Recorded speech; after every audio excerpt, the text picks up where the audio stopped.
Day 7. Shriram Shriram Ram रामेति रमे रामे मनोरमे सहस्रनाम तत्तुल्यं राम नाम वरानने राम नाम वरानने राम नाम वरानने. श्रीराम. 7वे पुष्प श्री रामगीता.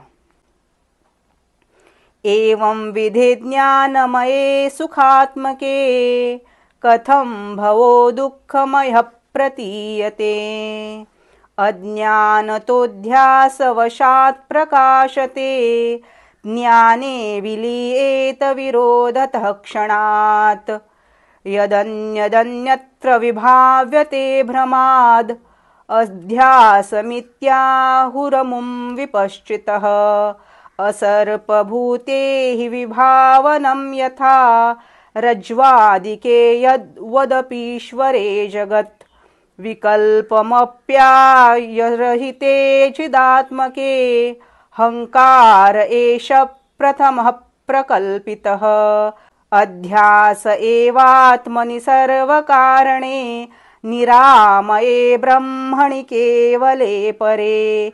इच्छादिरागादिसुखादिधर्मिकाः सदाधियः संसृतिहेतवः परे यस्मात् प्रसुप्तौ तदभावतः परः सुखस्वरूपेण विभाव्यते हि नः अनाद्य विद्योद्भव बुद्धिबिम्बितो जीवः प्रकाशोऽयमितीर्यते चितः आत्माधियः साक्षितया पृथक् स्थितो बुद्ध्या परिच्छिन्न परः स एव हि चिद्बिम्ब साक्षात्मधियां प्रसंगतस्त्वेकत्र वासादनलाक्तलोहवत् अन्योन्यमध्यासवशात् प्रतीयते जडा जडत्वं च चिदात्मचेतसोः गुरोः सकाशादपि वेदवाक्यतः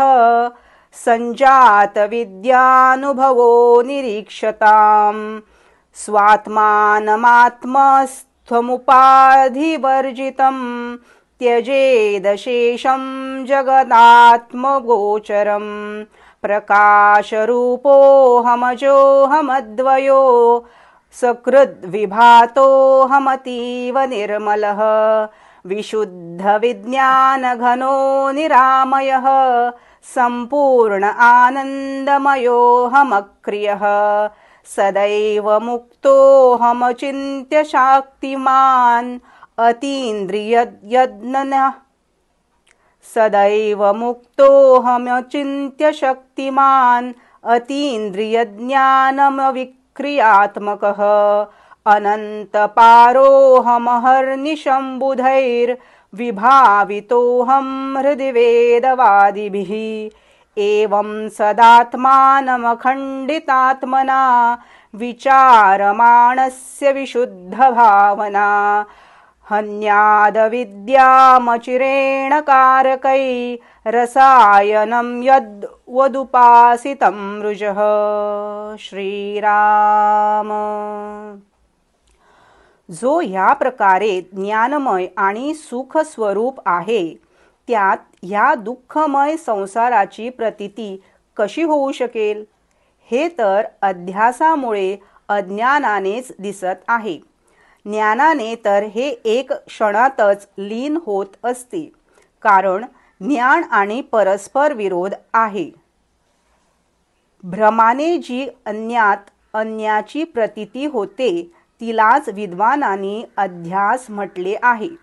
ज्या प्रकारे असर्परूप दोरी इत्यादी मध्ये सर्पाची प्रतीती होत असते त्याच प्रकारे ईश्वरात संसाराची प्रतीती होत असते.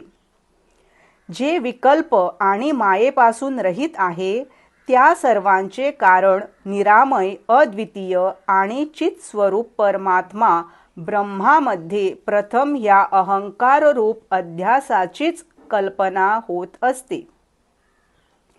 सर्वांचे साक्षी आत्म्यात इच्छा, अनिच्छा, रागद्वेष आणि सुखदुःखादी रूप बुद्धीची वृत्तीच जन्ममरणरूप संसाराचे कारण आहे. कारण सुषुप्तीमध्ये त्यांचा अभाव झाल्यावर आपल्याला आत्म्याचा सुखरूपाने भान होत असते. अनादि अविद्येतून उत्पन्न झालेल्या बुद्धीमध्ये प्रतिबिंबित ह्या चेतनेचा प्रकाश जीव म्हटला जातो. बुद्धीच्या साक्षीरूपाने आत्मा त्यापासून वेगळा आहे. तो परमात्मा तर बुद्धीपासून अपरिच्छिन्न आहे. अग्नीत तापलेल्या लोखंडासमान चिदाभास साक्षी आत्मा तसेच बुद्धीच्या एकत्र राहिल्याने परस्पर अन्योन्य ध्यास असल्याकारणाने क्रमशः त्यांचे चेतन तत्व आणि जडत्व प्रतीत होते. अर्थात ज्या प्रकारे अग्नीत तापलेल्या लोखंडात अग्नी आणि लोखंडाचे तादात्म्य झाल्यामुळे लोखंडाचा आकार अग्नीत आणि अग्नीची उष्णता लोखंडात दिसून येते, त्याच प्रकारे बुद्धी आणि आत्म्याचे तादात्म्य झाल्यामुळे आत्म्याची चेतना बुद्धी इत्यादीत आणि बुद्धी इत्यादींची जडता आत्म्यात प्रतीत होऊ लागते. म्हणून अध्यासवश बुद्धीपासून शरीरापर्यंत अनात्म वस्तूंनाच आत्मा समजू लागते. गुरुजवळ राहिल्यामुळे आणि वेदवाक्यातून आत्मज्ञानाचा अनुभव झाल्याने आपल्या हृदयस्थ उपाधिरहित आत्म्याचा साक्षात्कार करून आत्मरूपाने प्रतीत होणारे देह इत्यादी संपूर्ण जड पदार्थांचा त्याग करायला हवा. मी प्रकाशरूप, अजन्मा, अद्वितीय, निरंतर, भासमान, अत्यंत निर्मळ, विशुद्ध, विज्ञानघन, निरामय, क्रियारहित आणि एकमात्र आनंद स्वरूप आहे. मी नेहमीच मुक्त, अचिंत्यक्षिक्त, अतींद्रिय, ज्ञानस्वरूप, अविकृत रूप आणि अनंतपार आहे. वेदवादी पंडित लोक हृदयामध्ये अहर्निश माझे चिंतन करतात. ह्या प्रकारे नेहमी आत्म्याचे अखंड वृत्तीने चिंतन करणाऱ्या पुरुषाच्या अंतःकरणात उत्पन्न झालेली विशुद्ध भावना लगेचच कारक इत्यादीसहित अविद्येचा नाश करते. ज्या प्रकारे नियमानुसार सेवन केलेले औषध रोगांचा नाश करते. 7वे पुष्प संपूर्ण. श्रीराम.